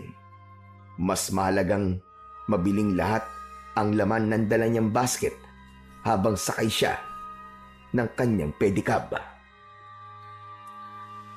Balut! Balut!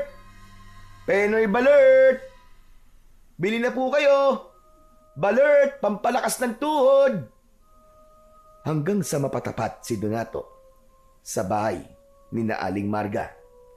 Naging suki na niya ang babaeng byuda dahil natuto na rin itong kumain ng balut na dati ay inaayawan.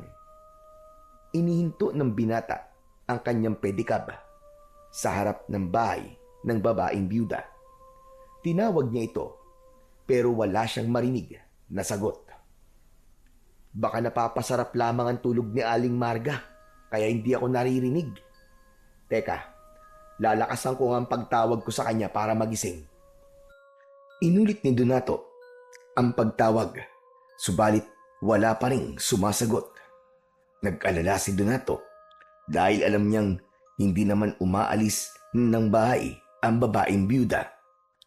Hanggang sa maisip niya na bumaba na sa kanyang pedicab at mas lumapit pa sa bahay. Nakiramdam siya hanggang sa makarinig siya ng tila pag-ungol. Anak nang, mukhang may ginagawa pang kalokohan tong matandang to ah. Diyos ko, katanda-tanda na eh. Ang hilig-hilig. Ay Diyos ko, lumalandi pa talaga. At mukhang may kasama pa sa loob ng bahay niya. Hindi umalis si Donato, kundi ipinagpatuloy niya ang pagmamanman. Nakiusyoso na rin siya sa nangyayari sa loob ng bahay. Muli ay naulit ang ungol na kanyang narinig. Mas lumakas yun na tila nahihirapan. Hanggang sa humanap na ng masisilipan si Donato upang alamin kung ano bang ginagawa ni Aling Marga sa loob ng bahay. Nakahanap siya ng siwang na kanyang masisilipan. Ngunit gano'n na lamang ang kanyang gulat nang makita niya na nakahandusay si Aling Marga na tila nahihirapan sa kanyang nararamdaman. Lalong nanlaki ang mga mata ng binata nang makita mismo ng kanyang mga mata ang pagbabago ng anyo nito. Diyos ko, Panginoon ko, hindi totoo to. Naging halimaw si Aling Marga. Paano nangyari yun? Naging aswang na katulad nila Doc Gudo.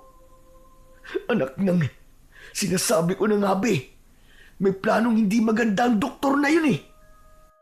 Nagmamadaling umalis si Donato dahil hindi rin naman niya alam kung paano haharapin si Aling Marga na naging isang halimaw. Kundi ang naisip niya ay ang kanyang kapatid na si Bokyo. Posible kasing maging katulad din ni Aling Marga ang kanyang mahal na kapatid. Subalit nang makabalik ito sa kanilang bahay, ay inabutan niyang natutulog ang kanyang nakababatang kapatid. Walang nagiging pagbabago rito, hindi katulad ni Aling Marga.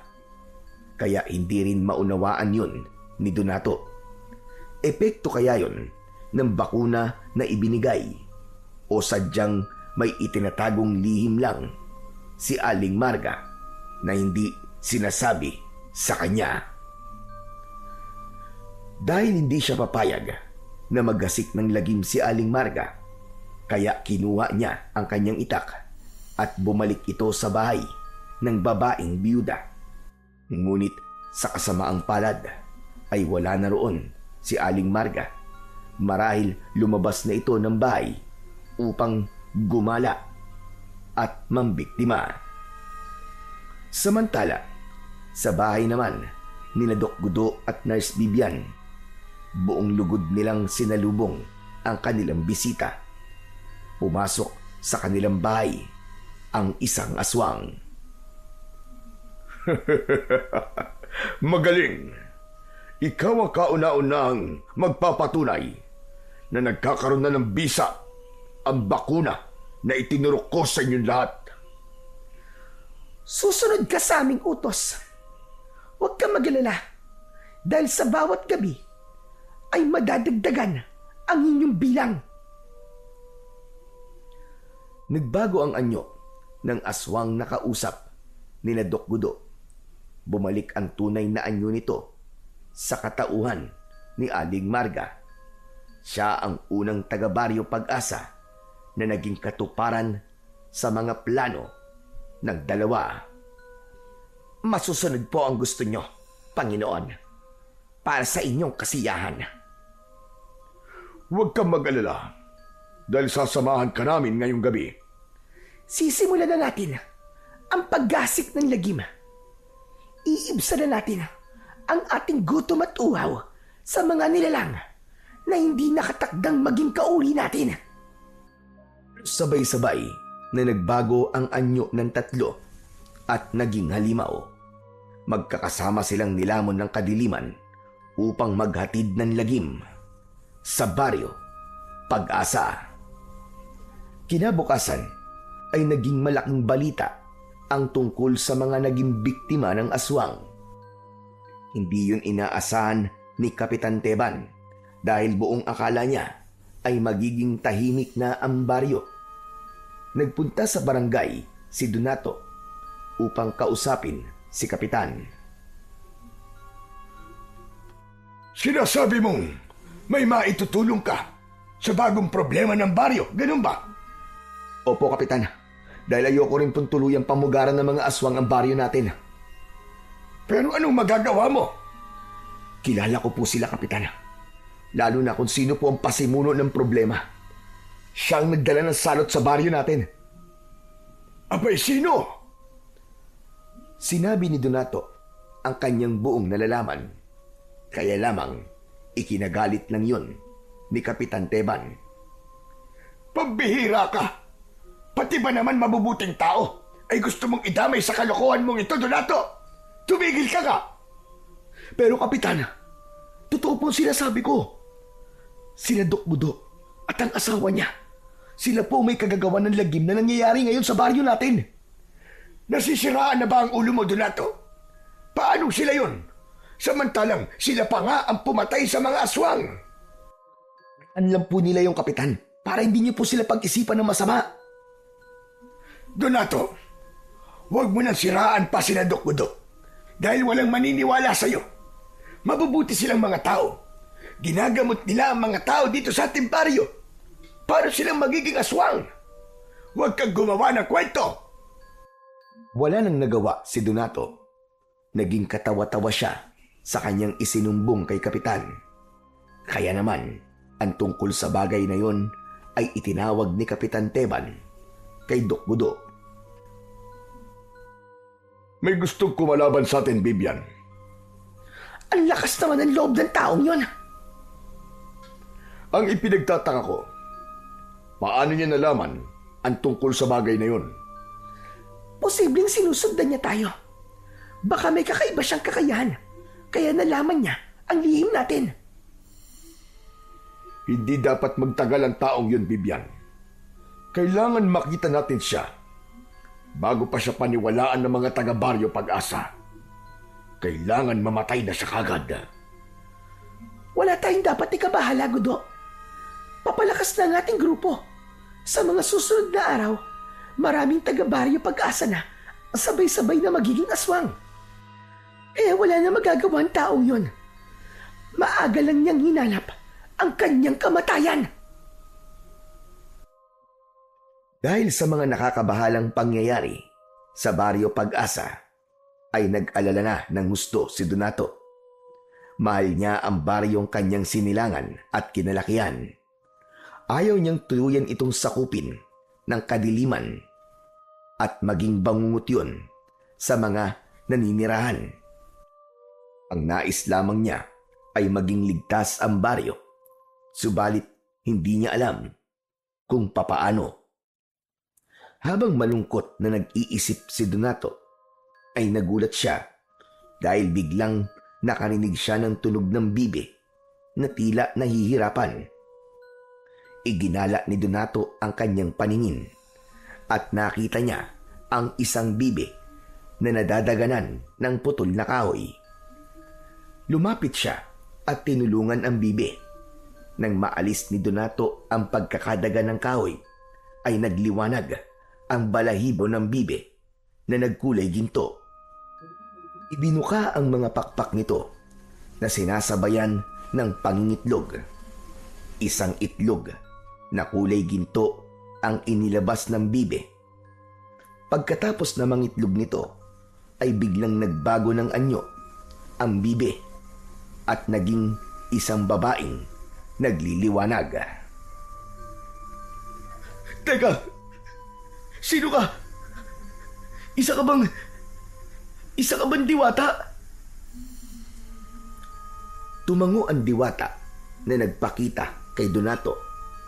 Hindi nagsasalita ang diwata, subalit ang nais sabihin nito ay rumirehistro sa isipan ng binata. Ang nais ng diwata ay inumin ni Donato ang itlog na kulay ginto. Hindi rin maipaliwanag ng binata, subalit naging sunod-sunuran siya sa utos ng mahiwagang diwata na rumirehistro lamang sa kanyang isipan. Pagkatapos na inumin ni Donato ang laman ng gintong itlog mula sa bibe, ay may kakaibang lakas siyang naramdaman. Dumaloy ang pambihirang enerhiya sa kanyang katawan. Ayon sa diwata, ay kakaibang lakas ang ibinibigay ng itlog na magagamit niya para harapin ang anumang nilalang at iligtas ang kanilang baryo mula sa pananakop ng kampon ng kadiliman. Teka, sandali. Alam mo ang problema ngayon sa aming baryo, mahal na diwata?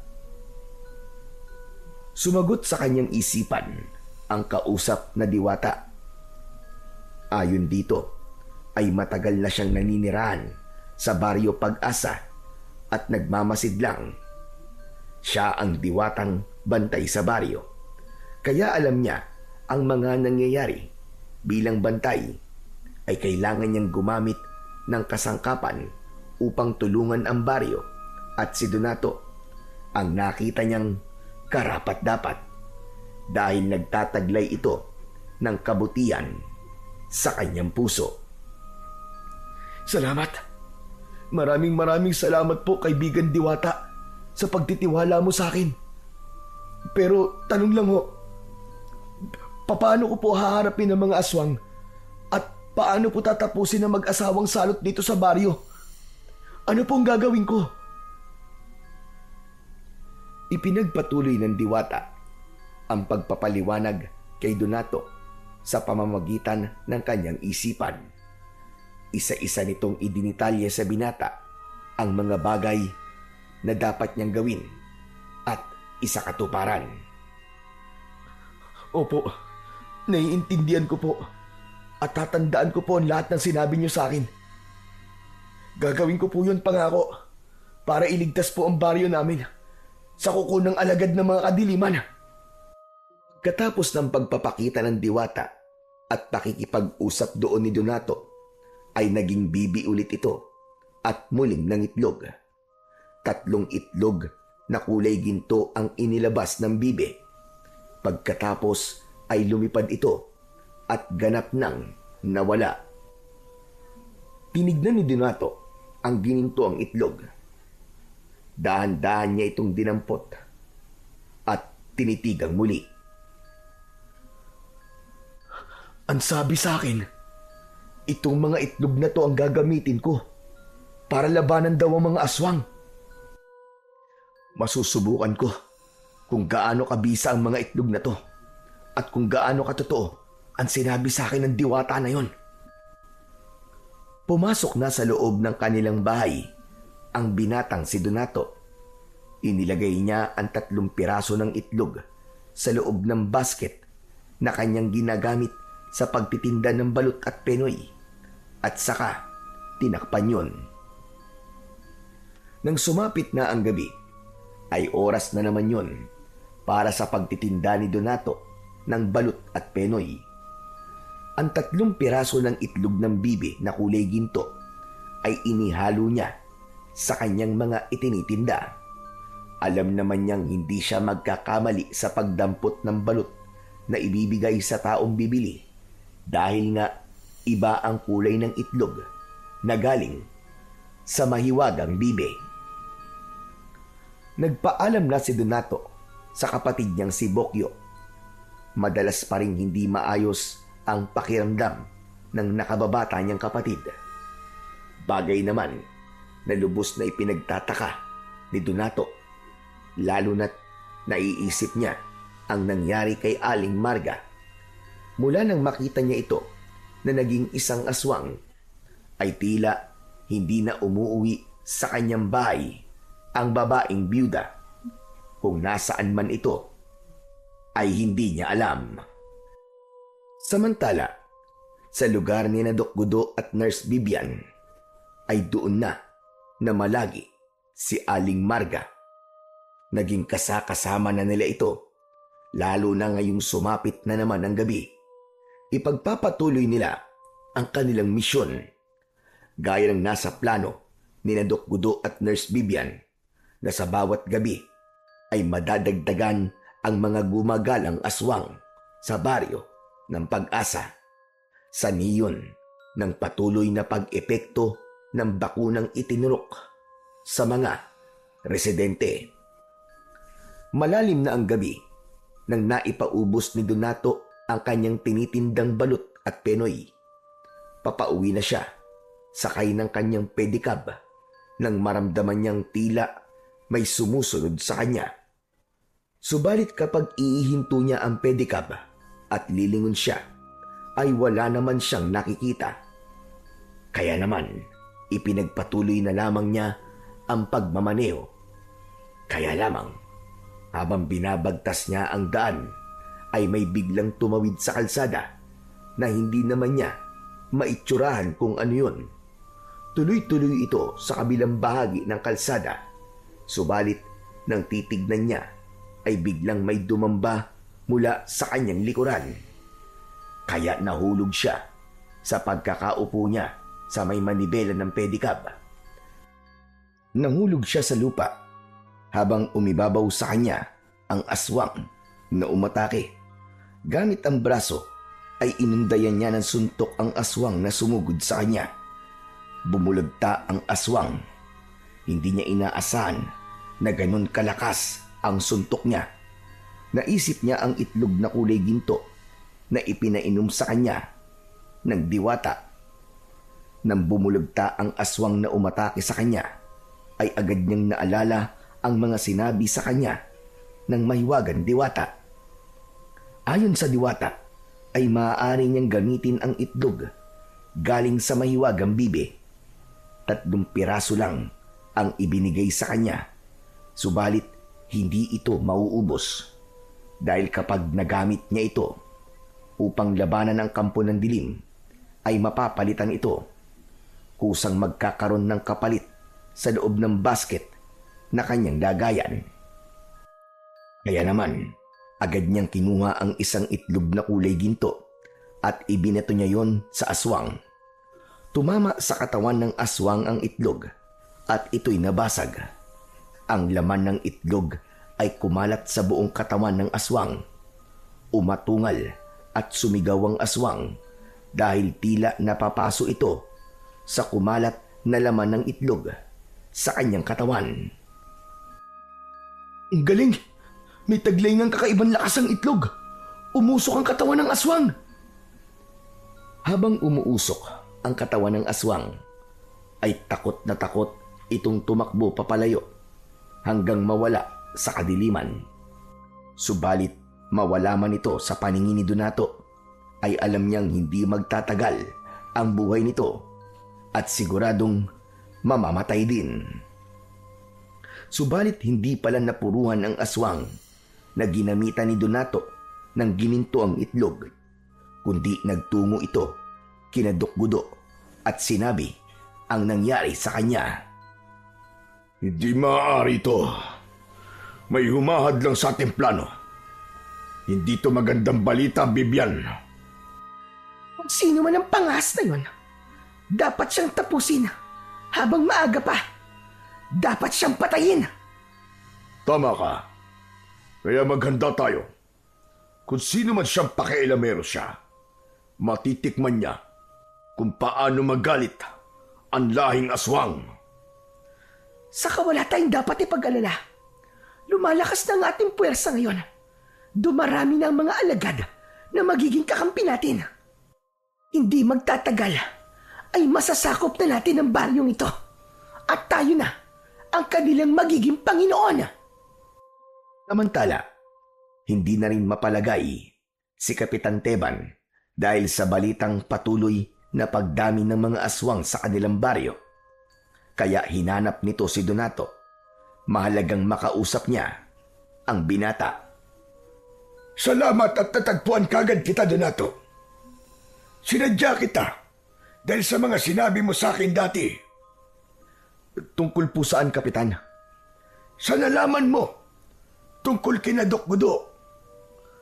Kung ganun, Kapitan, naniniwala na po ba kayo sa mga sinabi ko sa inyo? Ang totoo, nagdududa na rin ako sa kanila eh. Lalo na ngayon, hindi ko na sila makausap. Tila ba umiiwas sila sa akin? Dahil nga sila may kagagawan ng pagdami ng mga aswang dito sa atin, Kapitan. Maniwala kayo. Ginamit lang nila ang kanilang kakayahan sa panggagamot. Ang pagiging doktor nila. Hindi ko nga alam kung totoong doktor sila eh. Niloko nila tayo, Kapitan. Nagkunwari silang mabubuting tao. Pero ang totoo ay kampon sila ng kadiliman. Napakasama nila. Mga demonyo sila. Ang patuloy na pagdami ng mga kauri nilang aswang ay mahirap na ngayong pigilan, Kapitan. Dahil nagkakaroon na po ng bisa ang bakuna na itinunok nila sa mga tao dito sa atin. Lahat po na nabakunahan nila ay isa-isa na pong nagiging aswang. Pero ang kapatid mong si Bokyo, ano nangyari? Nabakunahan rin nila yun, hindi ba? Opo, Kapitan. Kaya nga po binabantayan ko rin po siya ng maigi. Dahil anumang oras ay maaaring maging katulad din siya ni Aling Marga. Kitang-kita ko po kung paano siya naging aswang. Kaya pala wala rin siya sa bahay nila. Maaaring sumasama na sila sa grupo ni na Doc Gudo dahil ganap na rin siyang aswang. Ganun nga po, Kapitan. Dumadami na po mga kakampi at alagad ng doktor na yon. Sasakupin na po nila ang baryo natin para gawin nilang teritoryo. Nalinlang tayo na mag-asawang yon. Pero magkaganon pa man po, hindi tayo dapat mawala ng pag-asa. Tutulungan ko po kayo para lipulin ng mga aswang.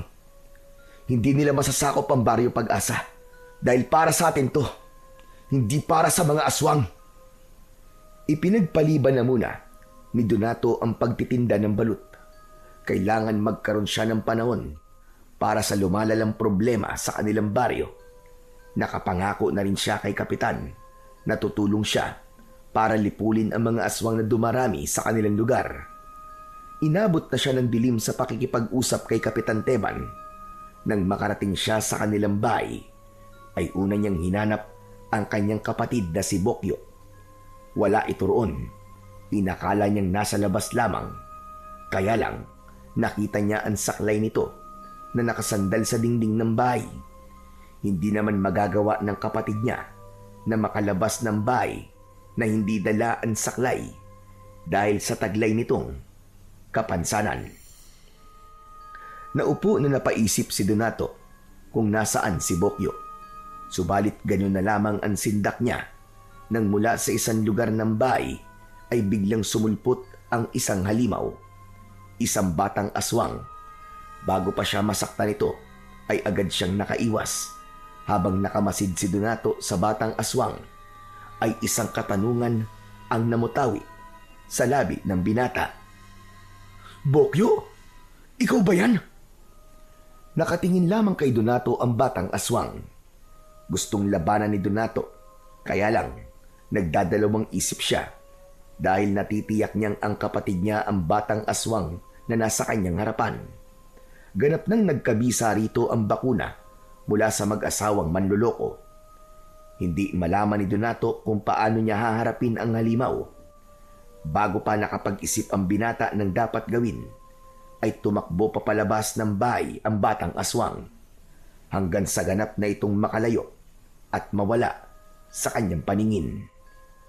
Naisip ni Donato na posibleng patungo ito sa lugar ni Nadokbudo kung saan pipirmi ang mga taga-baryo Pag-asa na nagiging aswang.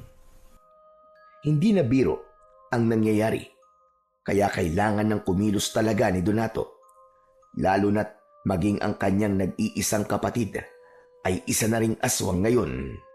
Kailangan may gawin na siya. Kailangan niya ng kumilos. Hindi niya hahayaang tuluyang maging masama si Bokyo at ganap na mapahamak.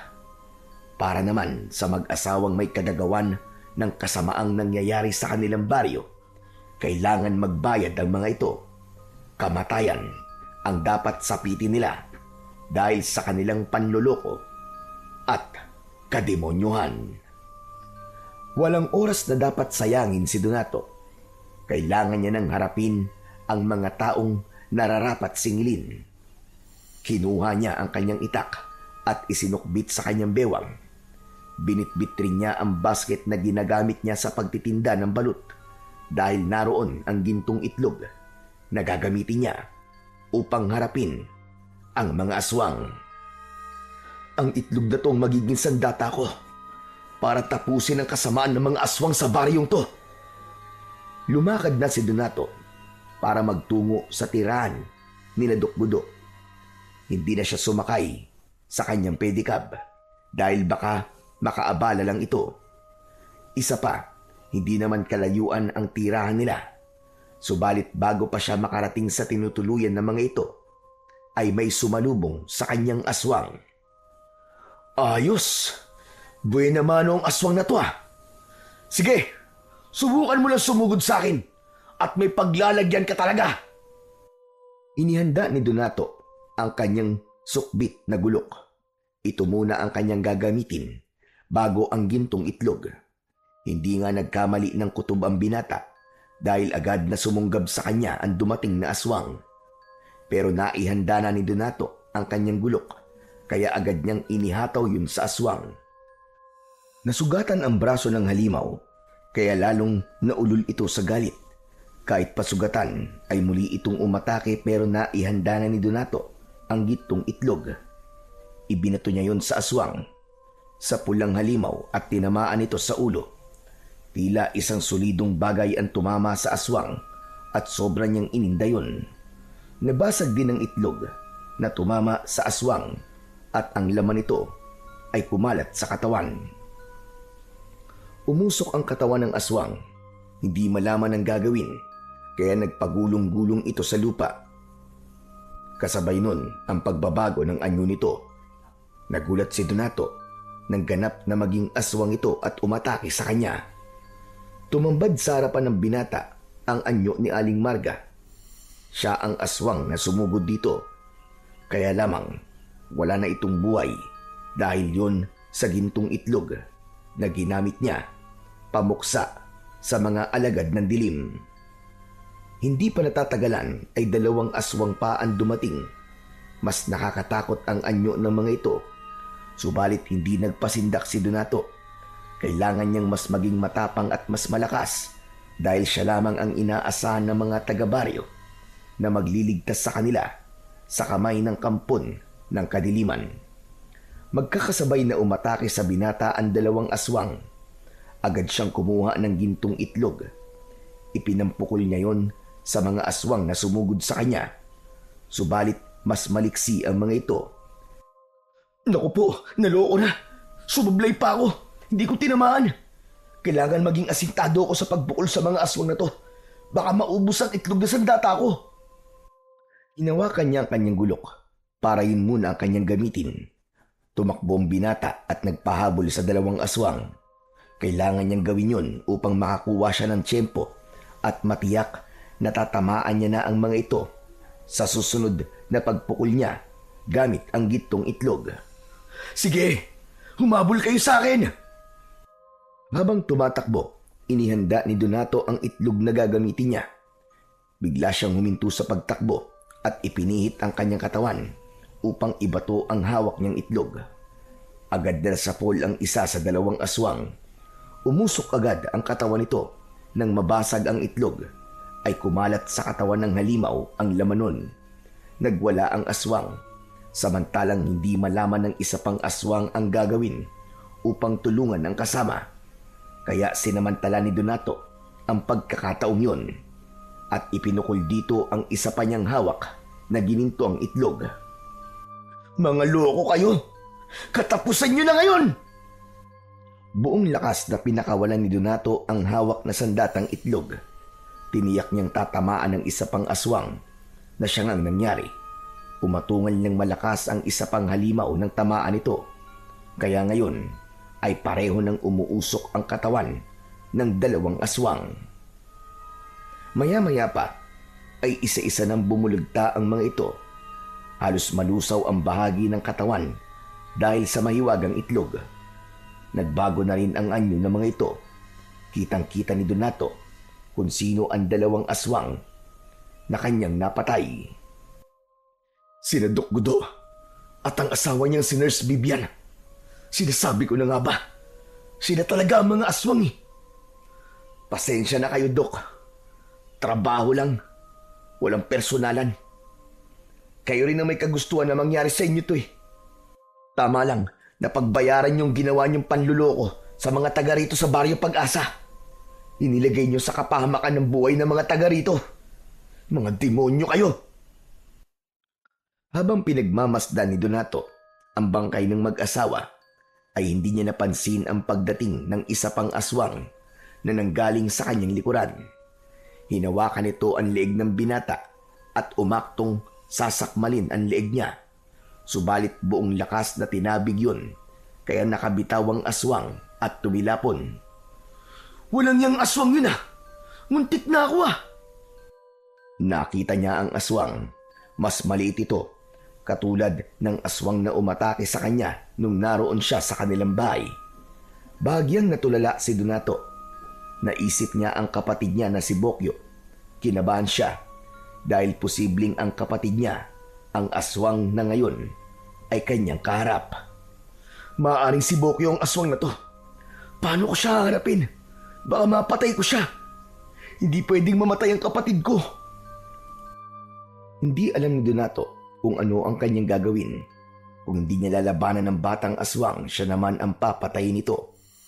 Walang ibang ginawa si Donato kundi ang umiwas. Dahil sa ginagawang pag-iwas, ay lalo lang nagalit ang aswang. Kailangan niyang mahuli yun at humanap ng tiyempo. Hindi tumigil sa pag-atake ang aswang, pero hindi rin naman siya papayag na mapatay nito na hindi lumalaban. Kaya walang ibang pagpipilian si Donato. Kumuha siya ng ginintuang itlog. Nakita niyang galit na galit ang aswang sa pagsugod sa kanya. Pikit matang ipinukol ng binata ang itlog sa papalapit na aswang. Bahala na, Yun ang tanging nasa isipan ni Donato. Pagdilat ng kanyang mga mata, nakita niya ang aswang na nakabulagta sa lupa at nakabukas ang bibig nito. Naroon ang itlog. Ibig sabihin ay nasentro sa loob ng bibig ng aswang ang itlog na ipinukul niya at doon ito nabasag. Nalunok ng buo ng batang aswang ang itlog na ipinukul niya.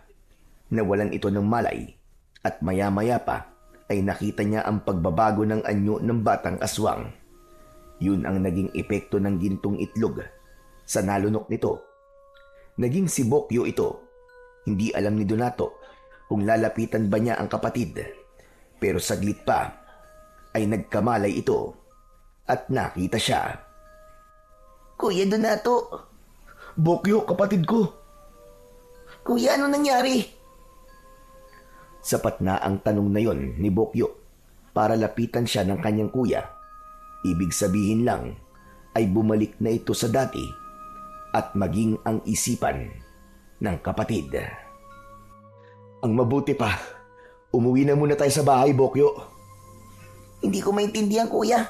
Para ako nananaginip ng nakakatakot. Parang ang haba ng panaginip ko at pagod na pagod ako. Umuwi na tayo at sa bahay ko na lang sasabihin sa iyo ang lahat. Ikinuwento lahat ni Donato sa kanyang kapatid ang mga nangyari at naunawaan ito at lubos itong humanga sa kanya. Inalam lahat ni Donato ang mga nabakunahan sa baryo nila. Binigyan niya ang mga yon ng ginintuang itlog upang inumin. Nang sa ganon ay mawalan ng epekto ang pagkaaswang sa kanila. Laking pasasalamat ni Kapitan Teban sa ginawa ni Donato dahil ligtas na ang baryo Pag-asa sa pagkaalipin at masasamang plano ng mga kampon ng kadiliman. Muling nagpakita kay Donato ang diwata bilang pagtatapos na rin ng paggamit niya sa gitong itlog. Nagpasalamat si Donato dahil sa pagtitiwalang ibinigay sa kanya para maging kasangkapan na iligtas ang baryo Pag-asa mula sa kadiliman. Subalit may pangako ang diwata na muli itong magpapakita sa sandaling kailanganin ni Donato ang tulong, lalo na't para sa kaligtasan at katahimikan ng baryo Pag-asa. Sadyang may mga nilalang na mapagsamantala, gagawin ang mga bagay na para sa sarili nilang kasiyahan at pakinabang, kahit pa magdulot ito ng kapahamakan sa iba. Subalit huwag nating kalilimutan na lagi tayong umasa at magtiwala na may darating upang iligtas tayo sa kapahamakan. Dahil ang kabuktutan ay hindi magtatagumpay kailanman sa kabutihan.